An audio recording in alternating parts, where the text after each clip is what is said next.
Welcome back, everyone, from the bit of break there as we have the qualifiers here in ClanTour 3.0 continuing. We have a best of 3 series now coming at you, so we are done with best of 1s. And the winner here of this best of 3 series will be taking the 8th place slot in ClanTour 3.0 starting tomorrow. So I am once again What You Got, your main shoutcaster. I'm going to be rejoined here by the one and only Dude from the Doghouse. Welcome back from the break, Dude. Thank you. The one and only dog in the doghouse. The one and only, yep. We have a best of 3 series now coming at you between Slavic Angels United on the Legion side, going to be taking on Ringers all day here on the Hellborn side. So excited for a best of 3 series. We got a chance to cover both these teams already. Who's going to take this series, Dude? Let me have the insight knowledge here. I think Legion, just because I know them and I've never really seen the Hellborn team in my TMM games. But I think it's going to be much closer than the other games. And playing competitively is different than TMM, so they might have better team spirit or something. Yeah, perhaps experience could come into play here in this series. We do know the Legion side a little bit more. I've gotten to cast a lot of their scrims, as I did mention earlier, but the Hellborn team, a little bit unfamiliar with them. I hope they do bring us a good series here. As we have the draft already underway, we'll go over the bans as always. We have the Gladiator, Electrician, and Devourer going to be banned from the Hellborn side. Moraxis, Warchief, and Fade going to be banned away from the Legion side. Anything standing out to you in the blind bans here? Well, Devourer, of course. Yeah. This tells Devourer. me that Hellborn maybe is on undercover accounts, because usually you ban Devo against a Teal player, known as Sunk Bob. Ah, okay. So Bomb. perhaps a targeted ban here. So maybe they're like on undercover accounts and they're actually ITMM players as well. Okay. Anything else sticking out to you, or just the Devo pick? Or Devo ban, rather? Just the Devo ban. Everything else is pretty standard. Okay, so we have a first pick, Andromeda, coming out from the Hellborn side. We see Monarch and Rally going to be picked up by Legion. And then we have the Kinesis so far following up the Andromeda with one more pick coming out. So what do you think of the first 4 picks before we get the last one there? Pretty straightforward. Usually you don't want to pick your second pick and then think about the third one. You want to like pick them at the same time. So give the enemy a bit less time to think. That's like so small they picked up. details. Yeah, no, that's definitely good drafting insight, as you have a lot of experience on the competitive scene right now. So they do pick up the Kinesis. They're going to pick up the Magmas here, as we saw some overtime being used there. They have the Andromeda, Kinesis, and Magmas now picked up. Typically, we see all of those heroes could be played as supports. The Kinesis and Magmas kind of, sometimes we see them appear as cores. Which one would you rather see play position 3? The Kinesis or the Magmas? Kinesis. You'd rather see the Kinesis get farmed up this game? Oh, Kinesis position 4. Oh, okay. So you'd rather see Kinesis with the support role and Magmus being played in the core position. Okay. Yeah. I'm also like one of that those as guys who thinks Magmus should just get Helm. Tank up a bit. So you're really pushing that Ultor's heavy helm, or perhaps just the helm of the Black Legion. Okay. Yeah. All right. I don't know if we'll see that here in this game 1, but we can. I mean, no one buys that item, so I don't think we'll see it ever. Oh, yeah. I see it once in a while. I don't know if we'll see it on Magmus, but I do see from time to time we do see Helm of the Black Legion pickups. Very rarely we see Ultor heavy helm though. I think we could see that more often if people do pick up helms. But I have a chipper alongside the Monarch. We saw that a few games ago, I think. I'll check which game that was. I think it was in the first best of 1. So they will be having the Rally Chipper combo here. A lot of burst presence. They go with a Forsaken Archer pick as well. So they're going to go with a hard carry here on the Legion side. We actually skipped over the bans. I just want to mention them really quickly. We have Puppet Master, Corrupted Disciple, and Malachian. So Legion bans out 3 carry heroes here. Sir Bensington, Sandwraith, and Doctor Repulsor. 3 more carry bans from the Hellborn side. So 6 total carry bans there. Very mobile heroes as well as heroes that I think can tri-lane. So I think they're pretty straightforward. Perhaps maybe the Doctor stands out, but if that was against your team, that ban would make a lot of sense. We see a lot of Doctor from the Doghouse, so definitely proves to be a pretty powerful option if ran correctly. We see the Wretched Hag coming out in response to the Forsaken and Chipper picks, and the last pick from Hellborn coming up. Looks like they'll run a duo core lineup here. They're going to go with Calamity. So what do you think of the Calamity and Wretched Hag pickups from Hellborn? Like Calamity is like this weird hero, like either it does so bad or it does so good. Okay. And you can build pretty tanky and still do damage. Yeah. But I don't think it's enough against the Chipper Monarch, like saving the Forsaken. Okay. Even So Rally could be pretty defensive if you just like want to save the Forsaken. yeah, they can Which use is the one of the Compel. fastest farmers as well. Yeah, they have the Focus buffer this game, the Chrysalis and the Compel. Lots of ways to protect Forsaken. More or less going to be a 4 protect 1, at least for now. They could pick up another core. Perhaps they're discussing that as they have a minute to think about it. They have the opposing side running a duo core, both the Wretched Hag and Calamity. I will say what does concern me for Hellborn is they have picked a rather squishy lineup. I don't see any hero that can just outright kind of sit in the front lines and soak damage. So I think you were kind of on the right track here with suggesting Calamity could look to bulk up. I don't think they have a clear-cut frontliner for them. Whereas Legion has a bit more defensive tools to kind of work with so far. I don't think Magnus should get PK this game. Because like I what? think it could be onto something with the tanking up route. Because once he stuns in, he's more or less kind of a sitting duck. It's not just that, like whoever he stuns, it's just gonna get saved by either Rally or Monarch. Yeah. So you're not gonna go on someone you're stunning. I don't know. Yep, fair point. They're going to go with a Kraken here, so they enhance their initiation with a secondary initiator. Following up the rally there, they're going to have a semi-core Kraken. I personally like the Kraken pickup. What do you think? It could potentially be going up against Wretched Hag in the mid lane. At least that's what I'm anticipating. Do you like the last pick Kraken there from Legion? Yeah, restraints against Hag and Magnus very strong. Yeah. Do you know if it reveals? That I'm actually not sure about, but I think so. You mean like if Magnus Steambats, for example, in the Yeah. release the Kraken? I think it does not, but it could be. I could definitely be wrong about that. I'm not 100% sure. But yeah, the restraint, at least that portion of the release the Kraken is very good against the Magnus and the Wretched Hag that you pointed out. I definitely like the Kraken pickup here. We see Rally going into the long lane here. Looks like he could be solo laning. Could see the tri lane of Forsaken, Chipper, and Monarch as Monarch ports to the bottom lane to get an early Ward of Sight down. And then Kraken will be going mid lane most likely against the Wretched Hag. We have the Magnus going into the off lane, and then the Hellborn side running a defensive tri lane themselves. Andromeda, Kinesis, and the Calamity. So looks like both sides doing the defensive tri lane. Do you think we'll see some lane adjustments once the teams do spot out the laning phase coming out? I think we will not see lane adjustments, but I think they should on Hellborn. Because this favors Forsaken more than Calamity. Like the pre-farm. You can also rotate into the jungle faster, which allows someone else to farm bottom, maybe Rally, if he has a hard time top.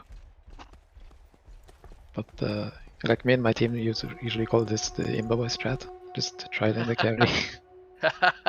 Okay, yeah. Rotate him into jungle and let someone else farm the lane. Yeah, he's And like definitely both known teams are doing for it. a lot of 4 protect 1 strategies throughout the years, but I think it is safe to say that this does favor Forsaken if they keep the lanes like this. You make great points here. Do Do you think Calamity can 1v1 the rally if the supports decide to go bottom with the Magmas? I think he can, but I don't know if they're gonna win bottom. Okay. I think maybe Well, like we'll a have to Kinesis see. middle or something. Or Andromeda actually. We'll have to see what they decide to do. Monarch already spotting out the Magmas. He puts some harassment on him. He's not going to be able to touch the experience range for now. Rally as well. He's being boxed out here. Kinesis takes the Thought Steal and takes the Compel from Rally. Oh, and Chipper is like, yeah, Monarch can box up Magma solo. So might as well just stack everything. Yeah. So You we can see quad Chipper stack already with one stacking the rocket jungle. if you did some research. Perhaps But the triple Rominsky, stack is also fine. perhaps Rominsky doesn't know that he could stack 4 here early on, but yeah, I always like to go back to you are the Chipper expert. Even you know, you're much better at Chipper than I am. I will let you take over any Chipper commentary you wish to do so. I love that he's Chipper going middle now. Yeah, I was gonna say we see Chipper going middle. He's gonna put some pressure on the Wretched Hag. I think this is a lane that Hag should do well in initially, but then Kraken, as he gets more levels, he starts to do better. So with Chipper being here, this should alleviate the early laning stage weakness of Kraken to a degree. But I think once Chipper is level 2, he can just sit on Hag's face. Like on his side of the map. And just hit him. Continuing to stack up the jungle here for now. See Monarch stacking the right side as well. The whole jungle being stacked from Legion. Hellborn, they do have a couple of stacks, but not quite as many early on. We still continue to see both offlaners struggling to get experience.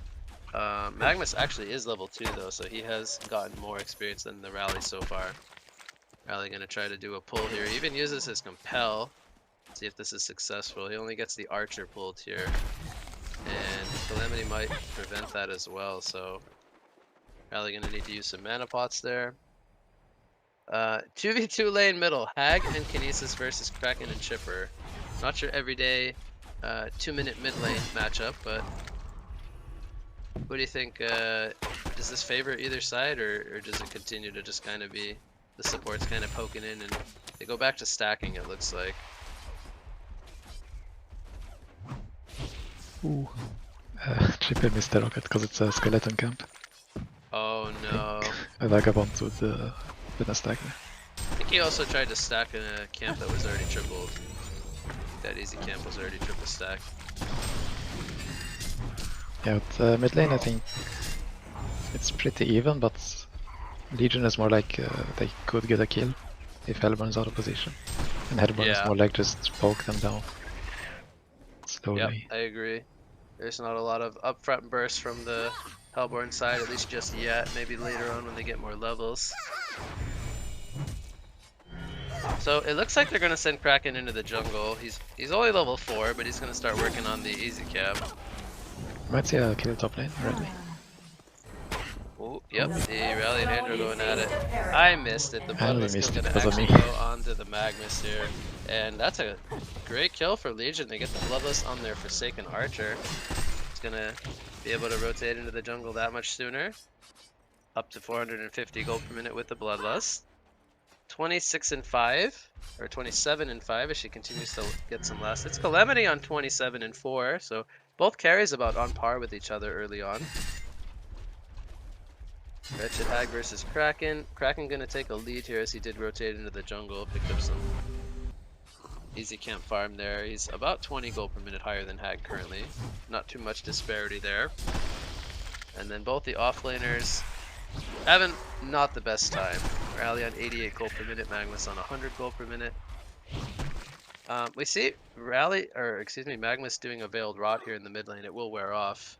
Do you like the idea from him to try to set something up?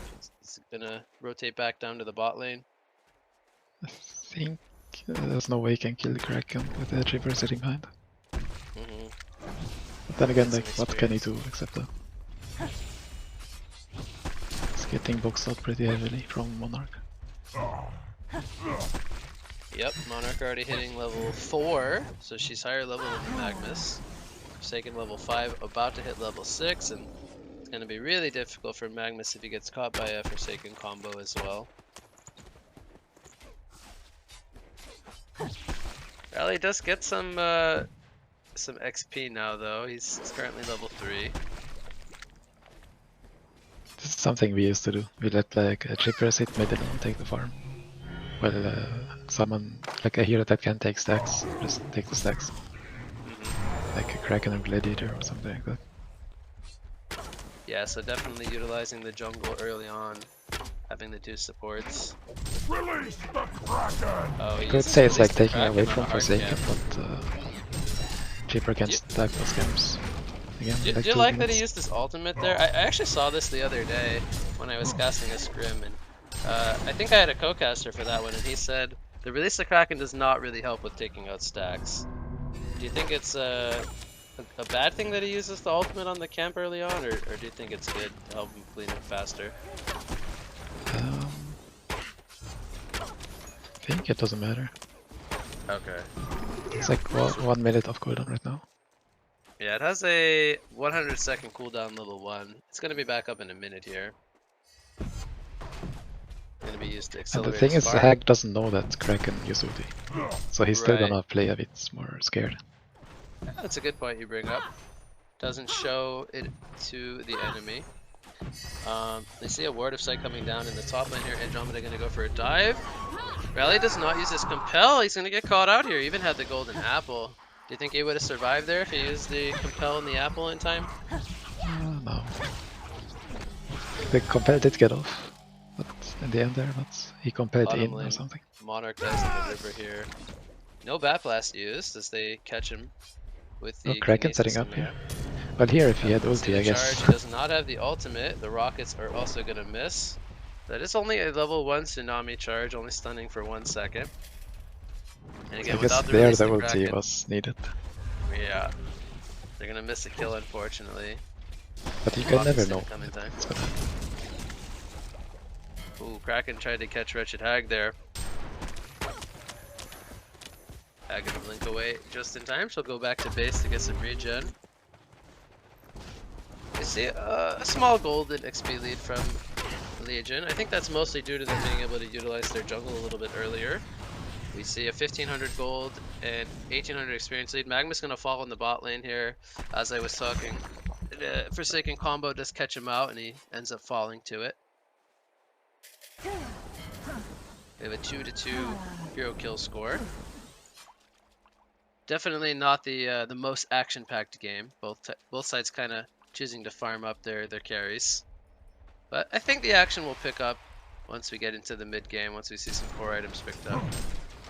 Forsaken goes for the steam boots into the Whispering Helm. I think it's safe to say that's pretty normal build-up. Yeah, they released the Kraken this time, catching Hag. Rally and Chipper were both assisted for the kill, so if she gets caught, invisible not too much she can do. Sorry? Rally was invisible, so he just stunned first and then release Kraken. Yeah. Bottom lane, we have Monarch getting caught out here by the supports. 3 players versus 2. Forsaken could be in some trouble, but the spells are on cooldown. The TP will be cancelled, just scaring them if anything. So they get the Monarch kill here. They spotted out the stacks of Hello. The Kraken and the Rally are starting to steal. Here I would use ulti with Ready. Okay, he doesn't use it. There's the Seismic Slam being used. Kraken gonna try to clean them up with his splash. And they're gonna steal away some of the stacks here. Looks like they're recognizing this is happening. But they are a little bit too late. Here comes the ultimate from Calamity, but Kraken can charge out of that. And the Sunder's Vault not gonna net them any kills here. The stacks were successfully stolen. And meanwhile, we see Forsaken and Monarch working on their own stacks. So this is gonna give the Legion side a pretty big resource advantage. You see the golden XP lead shifting now to 3,300 gold and almost 4,000 experience here at, we're about to hit the 10-minute mark. What do you think we'll see Forsaken Archer built into following up the Whispering Helm this game? Sometimes we see Nullfire Blade, sometimes we see either a Geometer's Bane or a Dawnbringer. It looks like we have a quick blade picked up, so we could still see a variety of things. What would you like to see him go for? I think a casual firebrand. Okay. So keep the firebrand and then maybe build into something else? Yep. Or maybe I guess like one slot left, maybe like a wind whistle. Just so I can move around faster. He hasn't used his Whispering Helm just yet. Does that surprise you? He hasn't dominated a creep? Maybe now he will. Or perhaps he wants like a specific creep. But He used the Piercing Arrows here on the hard camp. Pulls them together. he doesn't want to use it. Valuing the gold here. Guess he's got enough stacks from his team. Personally, I'd like to see him use it on a Skeleton King. Yep, release the Kraken gonna be used on Magnus. They initially jumped onto Magnus, but the team support wasn't able to follow it up in time. All 5 players from Hellborn are here, by the way, so committing a lot of resources, and they do not get the Kraken kill. But they do get a release the Kraken used. I think it's so frustrating to like be Hellborn here because you saw them take the stacks, so now you're like left with nothing. Yeah. So Calamity, she did go for the Astrolabe. She did not go for a farming tool here. Gonna choose for the early game item, as she is looking for some jungle farm now. But across the board, they don't really have a whole lot of item progression. It's just simply Striders on a couple of heroes. Wretched Hag also not having any build-up item just yet. As she picks up the Ring of the Teacher, she could be going into a Gnome's Wisdom. Does pick up the Haste Rune here. We see Sunder's Bolt coming out on the Kraken. Will there be a stun? There's the Compel, and Kraken should fall here. Actually, he's holding his ground. Gonna maybe get the turn kill here on Calamity. She's gonna hold her ground. Piercing Arrow is not up just yet. It came up just now, so they do lose the Kraken. Not gonna get any counter kills. Chipper getting dove here by the Wretched Hag. Sonar Scream will take her out, and it's a double tap for the Wretched Hag. So the Haste Rune coming into play there, netting them 2 kills.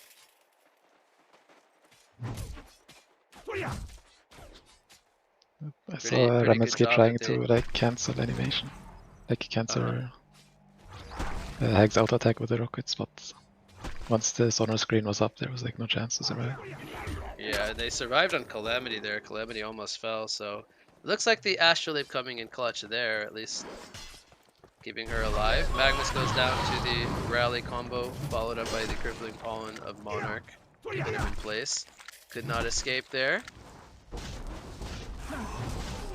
What do you think of Monarch maxing Q over W?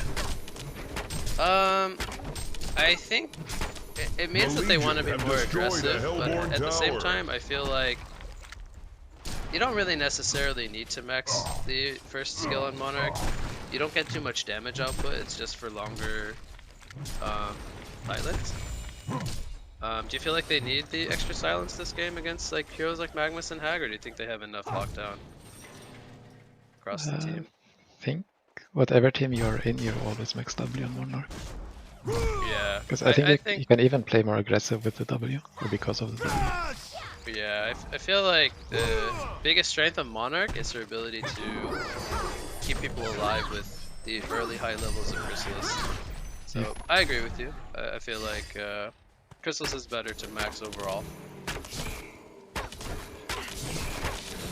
Something I see from time to time is players skip the Noxious Cloud and they go only Chrysalis and Crippling Pollen. I personally like having early 1 to 2 levels of Cloud for extra wards and stuff. Do you like that as well, or do you think it's kind of a 1 point like skill? 1 point in it. I don't really use it for wards. I like to put it like on the ground when I'm like pulling or something. Because even though it does like no damage, the enemy kinda always walks away from it. Okay. And it lasts so long. It's kinda like an acid bomb. Okay. And like it allows you to like farm pulls that you weren't supposed to or something. Because people are like scared of it for no reason, I feel like. He's choosing to put more points in the Noxious Cloud over leveling Chrysalis, so he's continuing to keep it only on level 2. Forsaken, by the way, she did go for Searing Light, so it looks like she will probably finish the full Dawnbringer here. She's already up to almost 600 gold per minute at 15 minutes. Just way above both the Calamity and the Wretched Hag currently. We see Rally picking up a portal key. Compare that to the Magnus, who was early on getting better experience. He has kind of fallen off here, sitting on 0-3. Not even 200 gold per minute. He's way too far away from his portal key in comparison. So they're going to try to make use of this. We have the double veiled rots from both Kraken and Rally, who also picked up his portal key. They are trying to find the Calamity, it looks like. She's going to show herself top. Gonna miss the Sunder's Vault here on the chipper. This could prove to be disastrous. Kraken does miss the charge though. There's the swap. Going to get her out of the stuns, but she is going to die to the chainsaws here. And they end up losing the Calamity, even with the swap. Magnus does land a 3-man Lava Surge. There's the Bat Blast on top. Big damage coming in from the supporting cast. Lamb's going to take out the Wretched Hag as Forsaken gets the kill there. She picks up a double tap, and Kraken will get the kill. Actually, Shipper gets the kill there on the Magnus. So it was looking like a good turn potential from the Hellborn side. They did line up the skills quite nicely, but they end up getting genocided here. Only the Monarch falls in this fight. Does that surprise you, dude, that they ended up trading 5 for 1? It did look really good, like a 3-man Magnus stun, it's 3-man Bat Blast, 3-man Magnus ultimate. They just missed that last bit of damage to get them all down. And Calamity was dead, so maybe that's the reason why. Yeah, they didn't get a stasis smash off in this fight as well. It's like Kinesis got taken out pretty quickly in the fight here as well. So this genocide is going to extend their lead even further. We're almost at a 10,000 gold and 10,000 experience lead.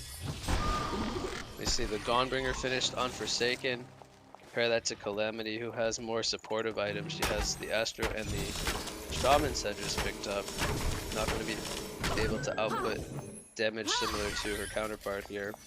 You see Forsaken also working on a triple stack Ancient Camp. Kraken completes the Shaman's Headdress. Do you think we'll see the full Barrier Idol here from Kraken? I think so, yeah. Usually you go for a barrier against that. Okay, so it's on his way to that item, it looks like. Chipper picks up a tablet. So we see the supports on Legion starting to get some items picked up. He's almost on 300 gold per minute. Supports on Hellborn, unfortunately, still only sitting on Striders. And some early game items. Is this Forsaken? Do you think they're going to be able to stop her at this rate? She's all the way up at 650 gold per minute here. Level 15 at 18 minutes. I feel like it's a bit too late right now. She's currently sitting on the 5-0 stat line. They were not able to bring her down so far. Slowly get more scary. She picks up a Warhammer here towards the Shrunken Head, most likely.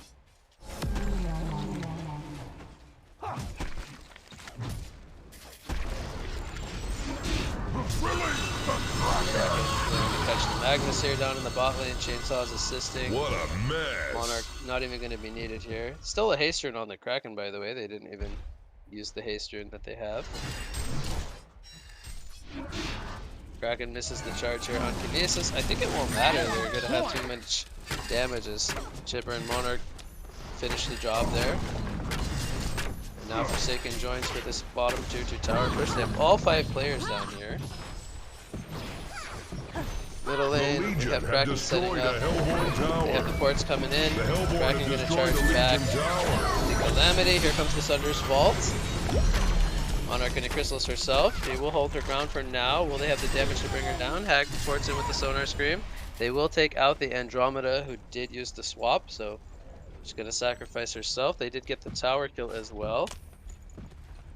They will trade the tier 2 tower in the bottom lane for the tier 1 tower in the mid lane. But the lead continues to grow for Legion.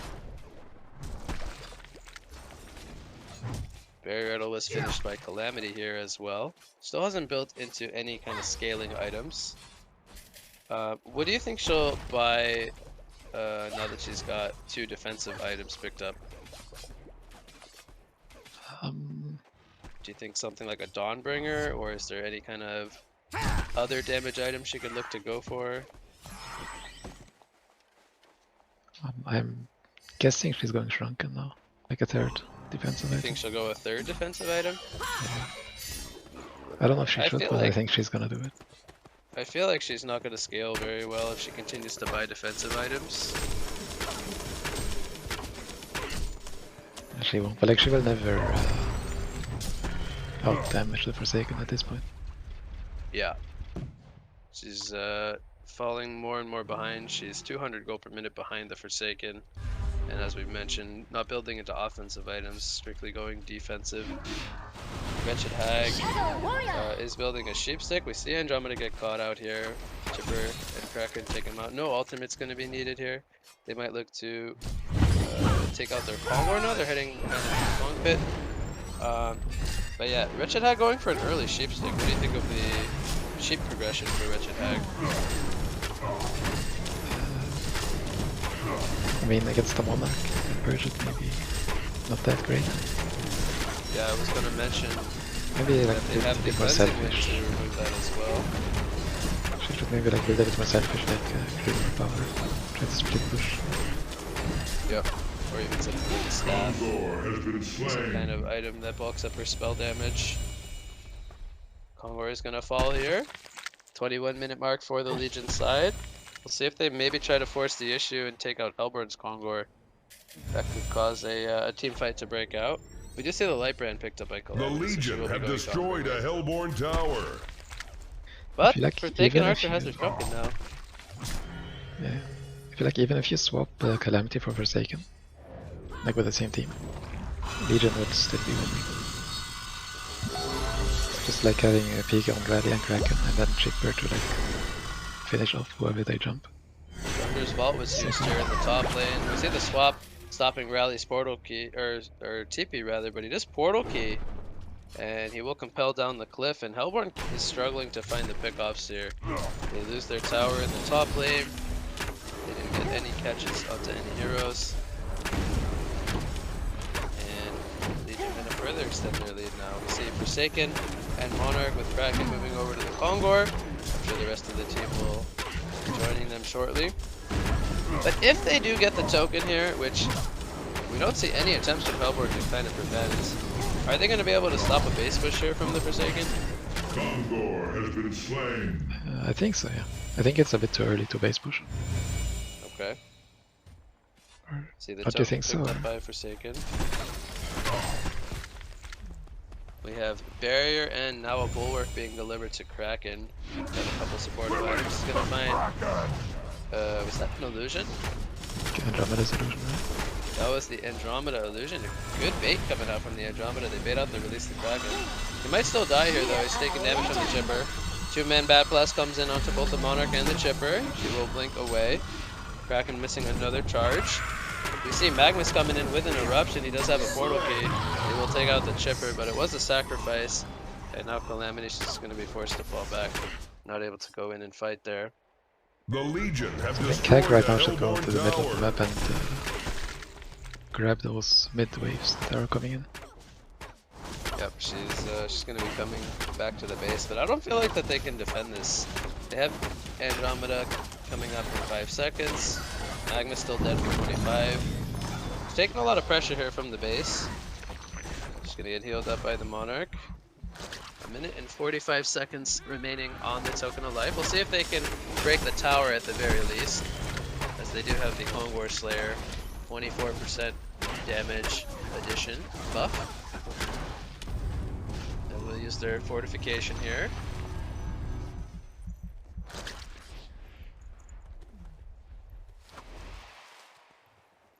Rally has a glowstone picked up. Looks like he'll be building into a staff this game. Chipper has a storm spirit on top of a tablet. So Ramensky continues to build into some supportive items.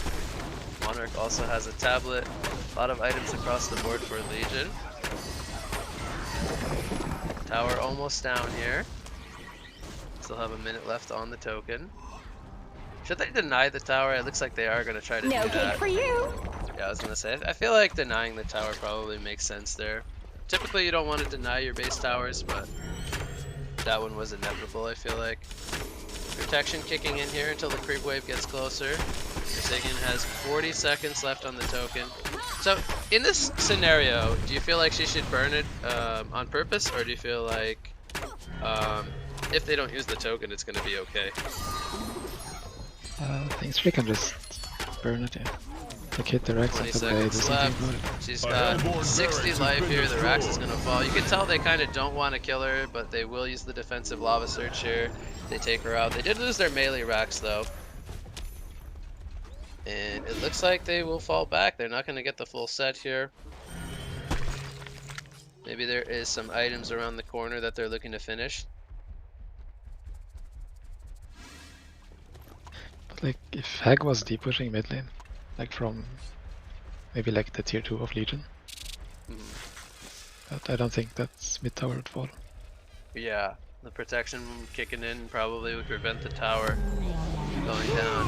Stormshare comes out on the Andromeda. Here comes a two-man stun from the Magma. Thunder's Wall coming out on top. Rally does use the Compel. He's getting lifted by the Kinesis. He will end up falling here. No cleansing wind going to be used here as the Shrunken is activated by Forsaken. Release the Kraken, locking down the Calamity. And we see a buyback coming in from Kinesis. They get 2 kills plus a buyback here, trading the Chipper and the Rally. So it was a 2 for 2 plus a buyback on the side of Hellborn. And I think Legion will still be happy with that fight.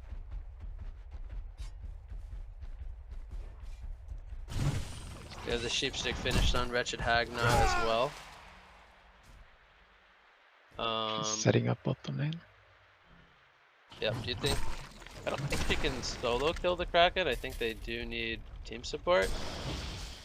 I think the rest of the team is just too far behind. They cannot go for that kill.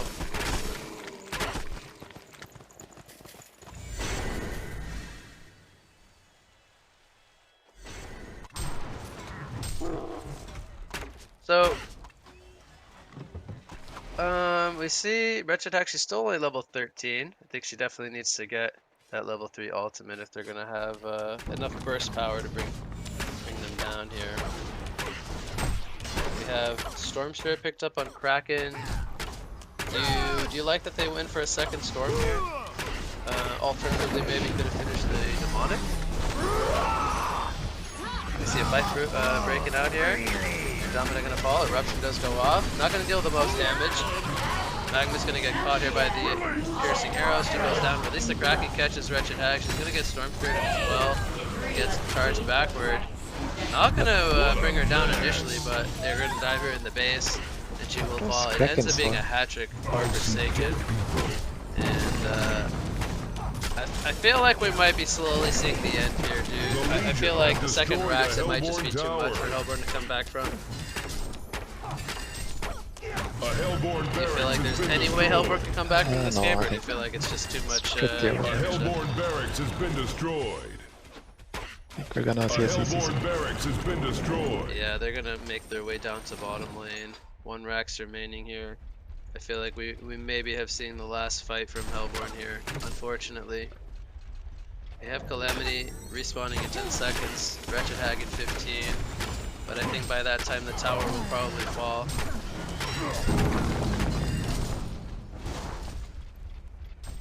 It's gonna be held at least for now.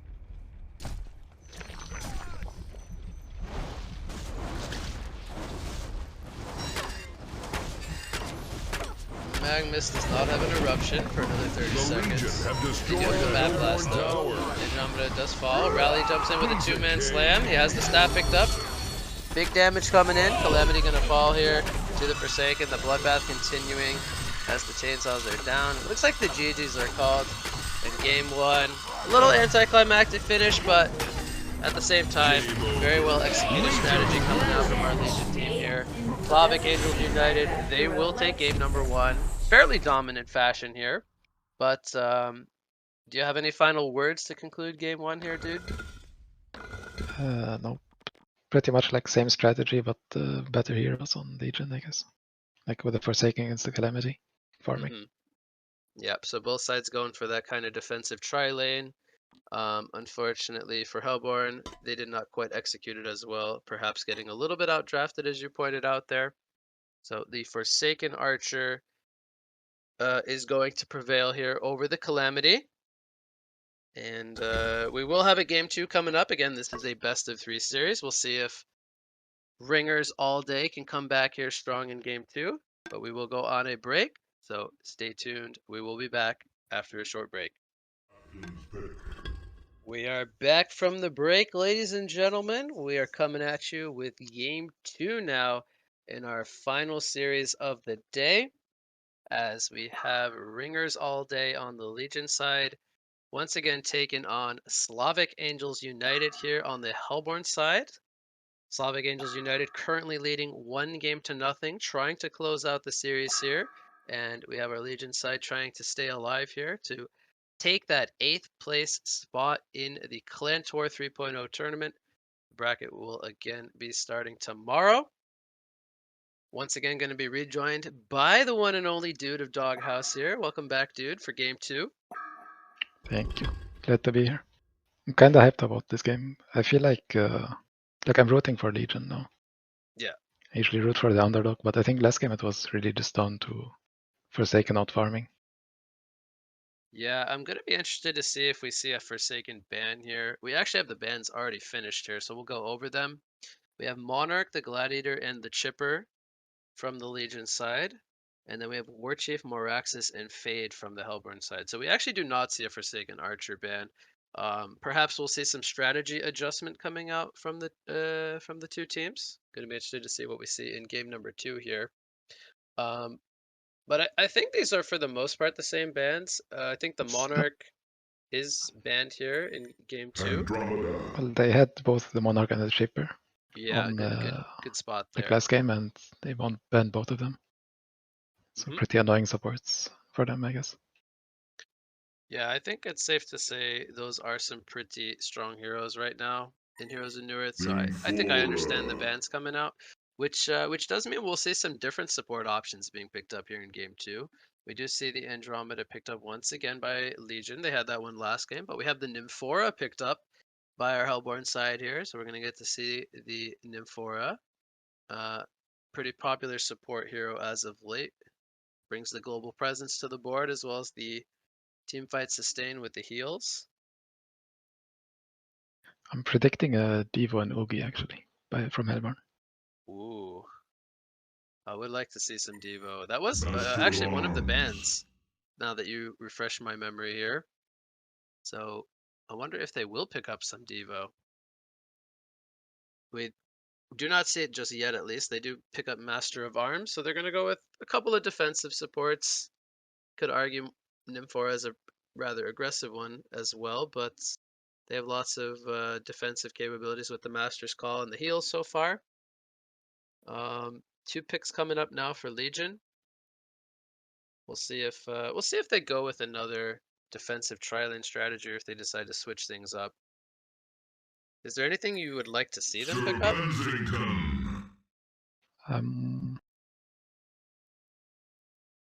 It's like it depends what strategy they use. Like if they want a slow game like last game, just like a hero that can farm fast, like a Moon Queen. Okay. Or Forsaken as well. They're gonna they go want with a fast really game, aggressive lineup here. They picked Bensington into Ophelia. We're gonna see a jungling lineup here. It's something we don't get to see a whole lot of, but definitely something that has the potential to work really well. Do you like the Bensington and Ophelia picks following up that Andromeda? Yeah, I think Ophelia is like one of the only junglers that work in the current meta. Okay. And if he like sets up a kill somewhere, Bensington can always join. Like if he smokes with a skeleton and a minotaur or something. It's kind of like Bensington's gonna hit ulti no matter what. Definitely a really aggressive makeup from Legion. Trying to change things up here. I like to see that. We'll see if it does end up working out for them. Hellbard still has the option to run the Master of Arms in more of a core role.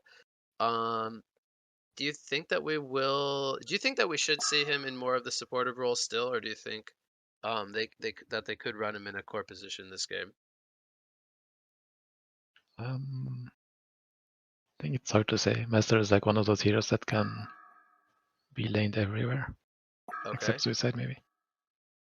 What role do you like to see him in the most, or where do you think he shines the most?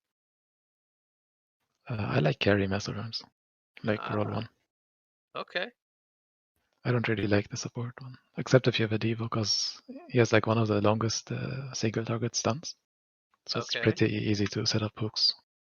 Yeah, he has I think it's 700 range. Yeah, 700 range stun there. Now again, it doesn't stun for the longest duration, but the catch range is very nice. Yep, still not sure how we'll see him, but so you like him as a carry. Okay. Well, I think he's a quite good carry as well. I actually think I casted a scrim where Slavic Angels United did run Moa as a carry. They ran him on Fat and Sexy, of course, he's their carry player. So I think it's not out of the question here. We see a Pebbles and a Lodestone pickup. So again, they still could run him as a secondary support here. And they are running the Pebbles, so they might be looking to get the Pebbles a good start. Pretty good draft overall here from Hellborn, building a lot of fighting heroes into the Ophelia lineup specifically. And okay, wrong team has Devo. The Legion side, I don't know if they kind of read into that, because they could have definitely still ran a Devourer with a Master Carry, but they are going to pick up the Devo here. And I will say, if there is a time and a place for a Devourer pick, I think it's with an Ophelia lineup where the aggression just kind of naturally flows in the early game. Devo is great for fighting with the team. So I do like the Devo pick here. We'll see if they can execute this well. They have one more pick coming up, which I think could be their mid hero. They are kind of lacking that hero that controls the mid lane for now. Unless they do want to run a Devo mid. We'll see. They could pick up an offlaner still or a solo hero.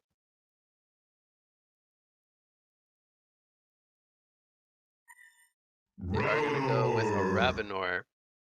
Not what I was thinking, actually. I was thinking they were going to go all in on the Bensington here. What do you think of their decision to go with a secondary core, as they do pick up a jungle lineup here with the Ophelia? I kind of dislike the Ravenor. I did predict the Oogie, by the way. But, whoa, okay, you predicted one. Yeah, that's good. I don't know. I thought Legion's lineup, despite the Devo, was looking solid, but after the Ravenor pick, it's kind of, I don't know, too greedy, I guess. Yeah. Ravenor is one of those heroes for me that I do like him as a hero, but I feel like he needs quite a lot of items, and they have him alongside a Bensington, which, although he can be quite aggressive and join fights early on, he's going to need a couple of items himself. I feel like this might kind of hurt the Ophelia game plan a little bit. We'll see if they're able to kind of group up together and get a lot of kills and tower pushes going, but they do last pick the Oogie here, as you did predict. They are going to run the Master of Arms in the second support role. And it looks like they're going to be doing a 1-2-2 setup with Lodestone going into the off lane. They're going to dual lane the Pebbles mid, try to get him that good start, and then simultaneously have the Nymphora sitting the Oogie. So the idea here is to win 2 out of 3 lanes at the very least. We'll see if they can do that. And we have the defensive pseudo tri-lane from the Legion running the jungle Ophelia. He picks up the Marchers earlier on. They're going to be going up against the Lodestone. We have Bensington in the mid lane. Is it safe to say that Bensington should suffer here going up against the going into the 2v1 lane? Yeah. You should get a pretty good pull off to, like, at least farm the first few waves. Okay. We have the Devo going into the off lane. We have two players with boots picked up, or marchers from the Legion side. So if anything, we'll see probably more roaming than anything from the Devourer. Is there any potential for Devo to get like an early Bloodlust kill on the Nymphora, for example? Or do you feel like with Oogie's help, there's just too much pressure from the two of them combined? I don't think so. But like again, Nymphora getting Zeals don't serve Q. Okay. Like if you get Q, no one can win up on you. Yeah. It heals for, I believe, 120 level 1, right? And also does damage, so it's a pretty good swing. 140, I think, or... Pretty good damage swing. Yeah. I'm wrong. 160, okay. Okay. So 120 plus the 40. Is this at the 40, or is that just the... the lowest it can heal. I'm actually not sure, but either way, I get the point you're making here. We're gonna see Devo and Nymphora going at it. He gets the double end of the stun to hit. You already see the damage. He's specking the hook, so he might hook him into tower here, but Nymphora gonna back off just in time. So he does spec the hook here. Lodestone as well. He's actually stacking the easy camp. That looks a little weird. He's stacking the easy camp for Andromeda as she stacks up the easy or the medium camp. Almost has enough damage to bring him down. I actually missed the Bloodlust kill. Go figure. We have Ophelia in the offensive jungle. I missed that. She takes the Vagabond and they take out Master of Arms. It did require all three of them, but Bloodlust does go over to Devourer. A pretty good start for our Legion side here in game 2. Yep. You said that he was gonna get the Bloodlust, and I said no. But there we go. I gotta prove you wrong though. I said if he could Bloodlust Nymphora. That was not his target. He did get Moa, but yeah. That is what I like to see though. They're making good use of this curveball pick here with the Devo. Ophelia already showing her presence here early on. We have a 2-minute rune coming up here. We have, looks like both sides of Legion camping that. They actually get the Lodestone kill here with the Andromeda and Ravenor. So they're already off to a great start here in game 2. They've found themselves 2 kills. Devourer finds a haste rune here as well. We'll see what he does do with this. Ophelia is making her way over to the top lane. We could see potentially a kill here on somebody if they line up the hook. Skeleton King coming in here. Devo trying to line up the hook. He's going to maybe wait for the grab here. He's doing some good jukes, but there's the hook coming in on the Nymphora. He is not going to have the heal pod up, and Nymphora will fall here. We even see the port in from Bensington. They wanted to maybe secure a second kill, if anything. We'll see if they go for a kill here on the Oogie. No mana currently on the Devo. He does use the mana battery. The hook will get Oogie out of the tower, but Ophelia is not here for some assistance. So they didn't quite line that up as well as they probably wanted to, but they are going to put some pressure there on the Oogie nonetheless. While this is going on, Pebbles is having a really good time though. He's free farming in the mid lane. And I think that's not something to overlook, getting Pebbles the really good start.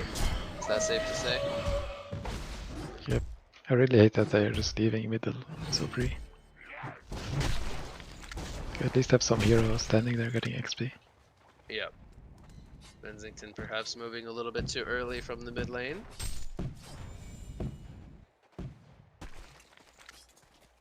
I see Pebbles trying to box him out there, but we'll go back to farming the creeps.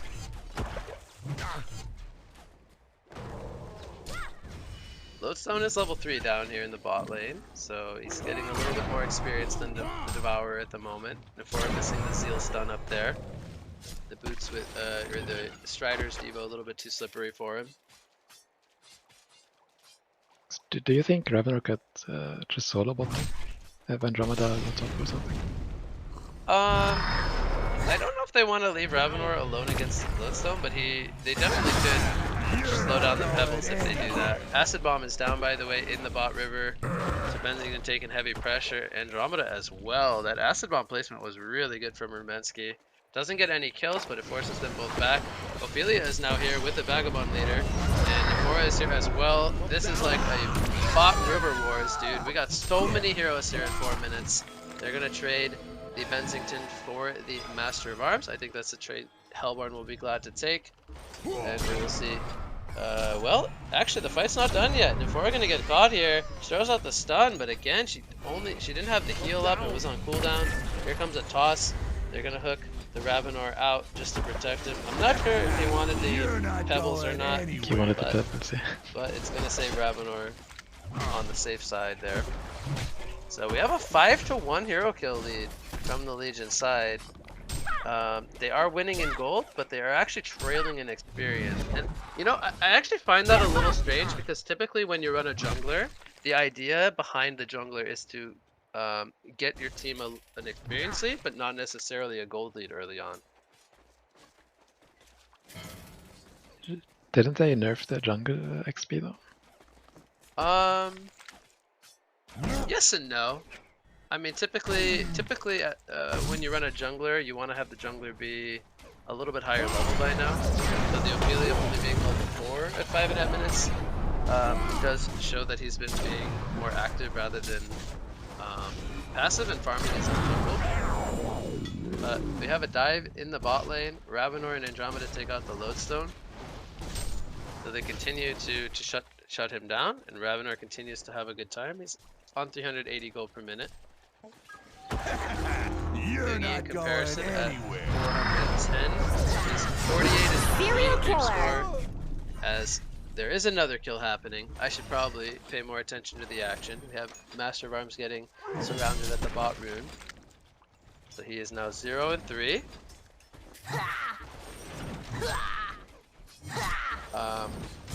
But yeah, the Ravenor is only 32 and 2. He's been a bit more active than the Oogie this game. So it doesn't surprise me at least that he's 20 creep kills behind the Ravenor, or behind the Oogie. But we have a combo in the mid lane. Ravenor gonna get, or not Ravenor, Bensington gonna get bursted down here by the Pebbles and Master of Arms.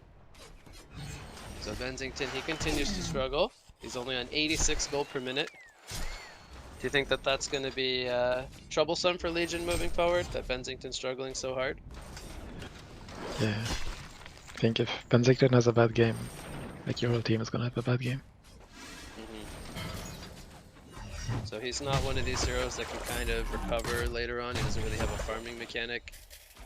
Safe I don't to say think they so. needed to get him a better start. I don't think he can recover. He's like 2 300 damage spells. It's usually heroes that have that, you want them to level up faster. Pebbles than gonna other miss the heroes. stun here. Bensington gonna try to set up a counter here. He does go into the joust. They're gonna burst him down, but here comes the hook from Devourer. The TP gonna prevent any tower damage. Ravenor misses the beach ball there, but he will throw out the auto attack. They will walk down the Pebbles. Moa now in some trouble. Here comes the Minotaur from Ophelia, and it's gonna be an ultimate warrior streak for the Ravenor. They commit a lot of TPs here to shut down the Hellborn's dual lane, as they did initially get that kill on Mr. Bensington. But this will give space over to the Lodestone as he hits level 6 down here. Could potentially see a kill on the Andromeda if he decides to go for a dive. Oogie though, he's more or less had complete free reign this game. The Hellborn have He's gonna take out destroyed the the tower Legion here, tower. and he's gonna blast it and boost himself up to 500 gold per minute. Should the Legion team start to address the Oogie before he gets any more core items picked up? It's hard to say, because if they address him now, they're gonna lose, and if they address him later, they're also gonna lose, so it's kind of a lose-lose situation. Do you Usually think? I'd like to prolong the game. Yeah. Maybe have an answer later with a Devo ultimate or something, I don't know. Do you feel like once the Ophelia gets level 7, she needs to kind of make some smoke plays, perhaps set up Serial killer. bottom lane, the Lodestone goes down here. He almost got the counter kill on the Ravenor as he did hit him with the Shatter Storm, but there's the touch as well, just in case. Meanwhile, mid lane we have the Devourer coming out on the Pebbles. It looks like he did get hooked into the tower. Master's Call gonna come out, gonna save him for now. Do they have the follow-up damage? No mana on the Andromeda as the hook doesn't come up in time. The port will be cancelled there. I believe that was the port from Nymphora. Now they do have the teleport available if they want to port Oogie into the mid or bottom lane, but for now they're going to choose to fall back, continue to farm up on the Oogie. Does pick up the Gnome's Wisdom as well. You like the... I think this is pretty straightforward item build from Oogie. We typically see 4-3 boots into Gnomes. I think that's safe to say that's fine on the Oogie. Yep. You were saying about Ophelia smoking once he gets level 7. Yeah. Do you think, well, you know more about Ophelia's power than me? Do you think Yeah. she can kill an Oogie right now? Like with the I help don't of think she someone? can kill him by herself, but I think with Devo, With the Devo? or maybe when they have Nightfall up, they can definitely set up a kill on Oogie.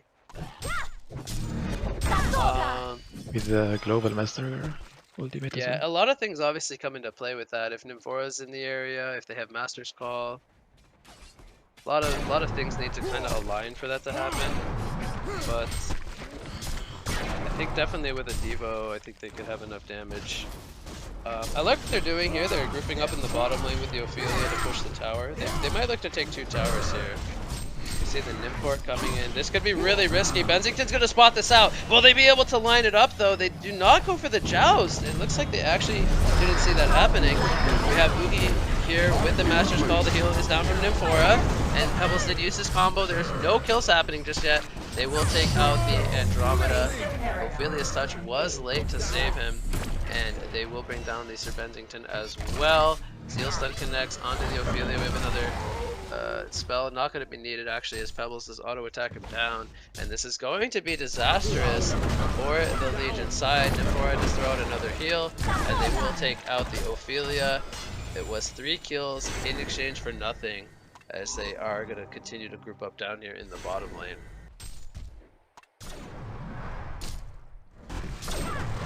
Ravenor going to get spotted here by the Master of Arms. There's the hook. As Ravenor ports into Ball Lightning, they will take out the Master.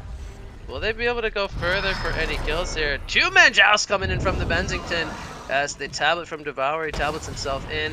Ravenor going to heal up with the health potion. He will avoid the rocket drill stun. And we have a double tap coming out for the Devourer. Here comes the Nightfall, not going to connect onto anybody. And the tower falls to the creeps down here while that was going on.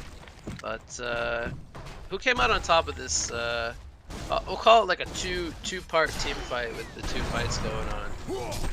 I think Hellborn, just because Lotson's been farming top all this time. Okay. And they also got the tower. As well. Yeah. You see Oogie going for an icon here. He's going to break the sorcery boots, fix that up. He's getting nymph ported. Actually, don't know where he's porting. They're porting into the jungle actually to farm. Okay, so more of a defensive nymph port, but do you like that they pick up the icon here on the Oogie this game? You're not going anywhere. Middle lane. Look, not gonna save him. He actually got tossed. The interaction looked really weird, as he actually got hooked, but still took toss damage. So he ends up falling there in the mid lane. Do you like the icon pickup on Oogie this game? Yeah, I think it's fine. Water shield. Master's Call comes out here. Pebbles diving very deep. Port gonna prevent any tower hits, but they are going to outnumber them with the Ophelia minions there. Pebbles does fall. Still does not have his portal key picked up. So despite being in the dual mid here, he is 400 gold per minute. He is still not gonna have the portal key 13 minutes in. Are you surprised that he doesn't have Blink just yet, or do you feel like there's just been too much action? The Lodestone or? The Pebbles. Oh, Pebbles. Still, he's still about 1,000 gold from his portal key. This was a dual lane Pebbles. He did have a lot of free farm in the beginning. The Legion have destroyed a Hellborn tower. See Lodestone going for a life tube. Do you think he'll finish Shaman Cedrus? Okay, I guess I'll get the answer to my own question. Do you like the fact that he goes for the early Shamans and he's gonna have a slower portal key this game? Not really. But I guess against a Ravenor, he might as well. Okay. He's gonna have more sustain on himself. He's gonna be able to farm more with the head smash, but he will have a slower portal key in exchange. You see him taking the short lane up here. As he's moving into the jungle to work on stacks. So he's gonna have some space to farm. They are grouping up as 4 here without the Lodestone. Oogie wants to get some icon charges going. Ophelia, she's gonna initiate here with the Skeleton King. There's a hook from the Devo! And Pebbles, is he gonna fall? There's the Master's Call coming out, but we see all 5 players from the Legion side here. And Pebbles continues to struggle as he gets hooked into the tier 2 tower. That will continue to delay the portal key. Nightfall coming in. Will hit onto the Master of Arms. 2-man joust is going to connect onto the Nymphora. We have a buyback from the Pebbles. The 2-man minutes are stun, locking down both the supports. We will have the kill on the Master of Arms. There's the Ophelia's touch as another Devourer hook comes out on the Pebbles. Oogie is going to hold his ground though. He will get his first icon charge as they do pick up the kill on the Devourer. And now Ophelia could be in some trouble. Ball Lightning does hit from the Ravenor onto Lodestone, but he's not going to port into it. And no mana up onto the Oogie, he will not be able to slow down the Ophelia. So with the Pebbles buyback here, they only get the kill onto Devourer. Is that buyback going to be worthwhile for them, or do you feel like that Pebbles buyback not going to end up getting enough out of it? Maybe not. Yeah, it's not getting enough out of it. We see Nymphora, he's going to do a cliff walk down here. He actually avoids the ball lightning, but I think as fancy as it was, unfortunately, not going to save his life. He's still going to get caught here. Now, they did take out the tier 2 tower in the top lane while this was going on. So they will extend their gold lead and experience lead to 4,200 gold and 2,000 experience. But we still have Ravenor doing very well here. He is 500 gold per minute. He's going to get spotted by the Pebbles. There's the swap though from Andromeda's. He was in the vicinity. We'll keep Ravenor alive. Very good swap coming in from Andromeda. What do you think of the Thunderclaw pickup on the Ravenor this game? Do you think that that's his best option? A lot of the times we see stuff like Elder Parasite or Light Brand or some other style of farming items. What's your take on the Thunderclaw, and do you like it? I think he's like trying to outfarm the Oogie or something. Okay. So you see this as more of a farming item rather than a like a fighting item? I mean, it's both, but like it doesn't. Yeah, it's more farming, I guess. So, what? So you don't like the Thunderclaw. What would you have rather seen him go for in its place? As we have a hook here on the Pebbles, he's going to tap it himself in with the E. He is all by himself. Pebbles is going to fall once again. Now the difference this time is he did pick up his portal key, so he didn't end up losing too much gold. Still going to be sitting on 390 GPM, but what would you have rather seen Ravenor go for in its place? I feel like it's such a hard hero to know what to buy on. Like, what do we usually see? Is it the Light Brand or? I think Elder Parasite into like Searing Light or something for Dawnbringer is more of a typical item build for Ravenor. Kind of allows him to take out stacks and upkeep HP and mana as well while he does so. As you can see, he needs to continuously use health pots with the Thunderclaw. He's not really able to sustain himself in the jungle as well. But GPM is still pretty good. He's still trailing the Oogie by about 60 gold per minute. See Oogie at 580, sorry. What do you think Oogie should go for up against a Ravenor? He already has the gnomes for magic armor. He has the icon as kind of like a defensive item. Should he look to go more of an offensive item, or continue building into like more defensive Sheepstick items? maybe. You think he should go for a sheepstick? Yeah, like force Ravenor to buy like one. Okay. Like just slow him down, you know. Yeah, I think a sheepstick would be quite good here as well. Now, I will agree with you. He is saving 3,900 gold, so he could continue to farm that up and go into the sheepstick. He needs about another 1,500 or so gold. Looks like he does pick up the Acolyte staff. We'll see what he does decide to build that into. If it's a Frostfield plate or a sheepstick, but looks like he went for a Frostfield plate. Do you think that that's an okay alternative, or you still would have rather seen sheep? I think it's pretty okay. Okay. Because Ravenor is going for attack speed, and that item, like when you use it, reduces attack speed by another 30%. So 40% in total. Okay. I think it's safe to say we would still both like to see a sheep moving forward, but for now we'll see what he does with this Frostfield plate pickup. Veiled Rock going to be used here by the Pebbles. Legion has kind of hold it off on any aggression in the last few minutes. Perhaps they're waiting for some core items to be picked up. We have Ophelia with the... yeah, he goes for a Shrunken Head on the Ravenor here. We have the Shatterstorm going to be channeled here. He's going to buy himself the distance. Ravenor has charges though. He's on 120. Shrunken is going to be wearing off here. We'll see if they can catch him. And he will get bursted down here by the Pebbles, as Oogie is here as well. Andromeda going to most likely be caught here. Master's Call was used on Oogie. And we see Ravenor falling for the first time here in game number 2. And we will see Master of Arms and Pebbles poured into the mid lane. They want to take out the Benzington.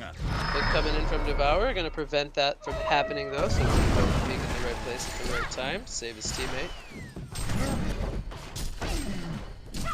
We see Ophelia. She has the Astrolabe and the Energizer picked up, so getting a lot of early utility items for her team. Bottom tier tower though going to fall here. Devour doesn't miss the hook. He'll be in some trouble actually, but he's gonna get sent home by Ophelia.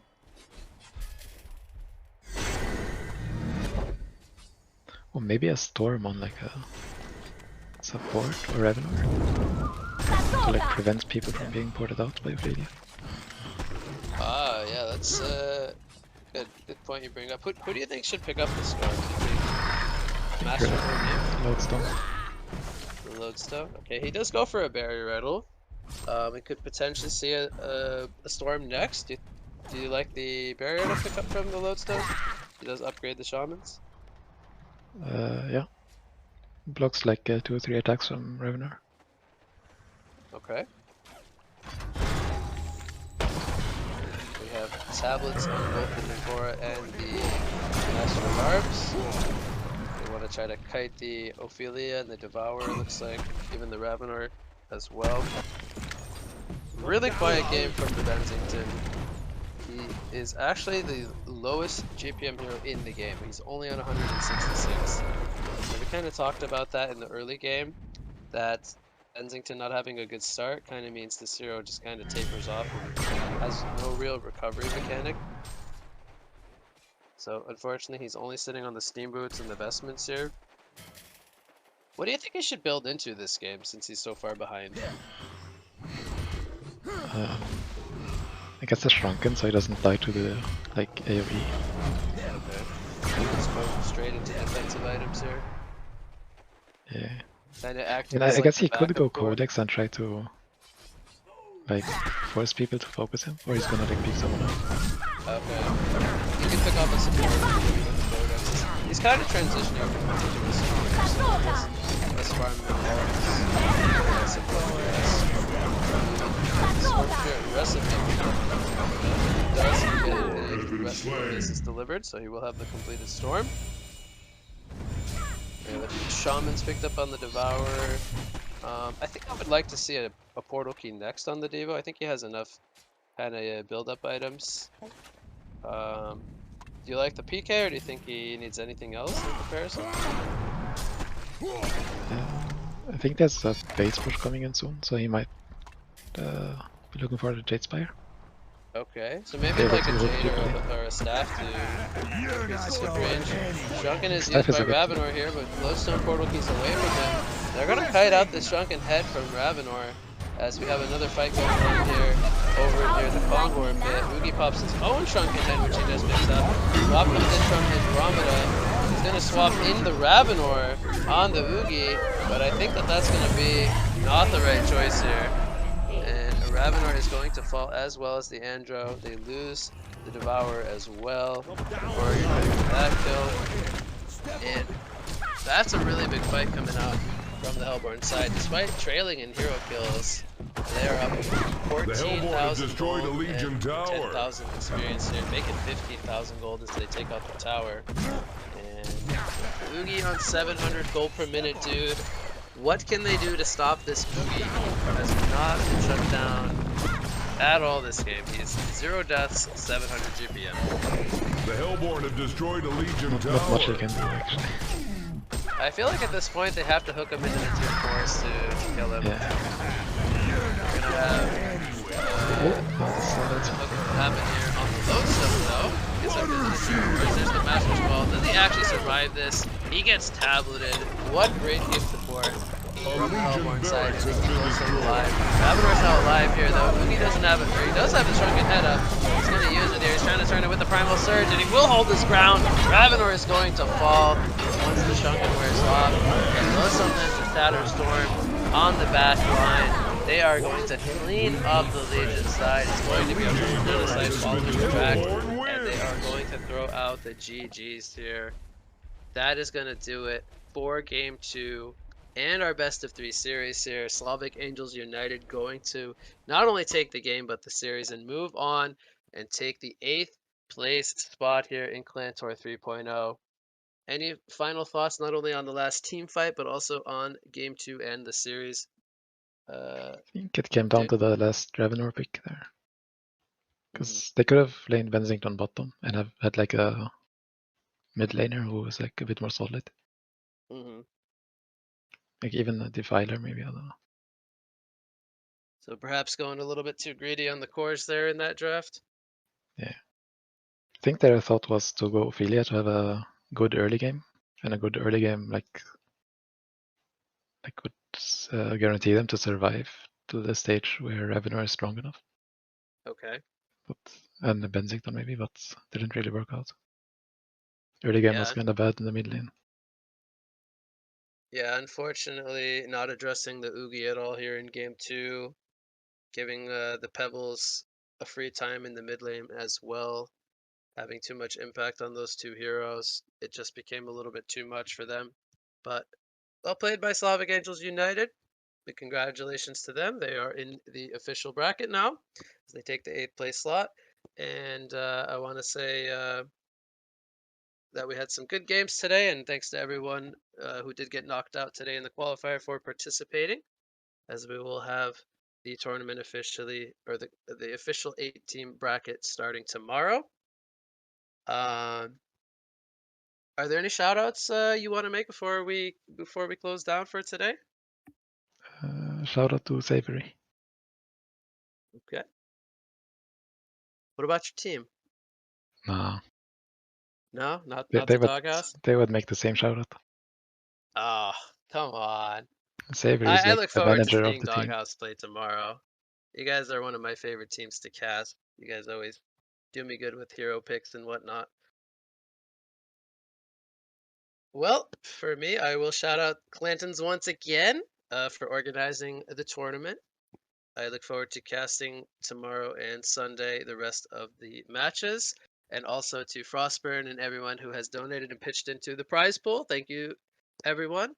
And highlights of the tournament, again, will be posted on tiktok.com/Clantons. Do make sure to follow the TikTok page.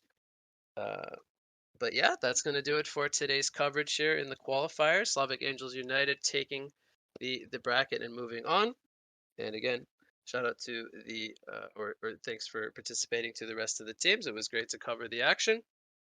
But that will conclude today's tournament coverage.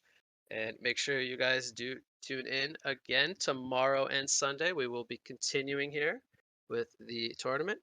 But yeah, that's going to do it. Thank you all for watching, and have a good rest of your night. Here we go. It's time for ClanTour 3.0.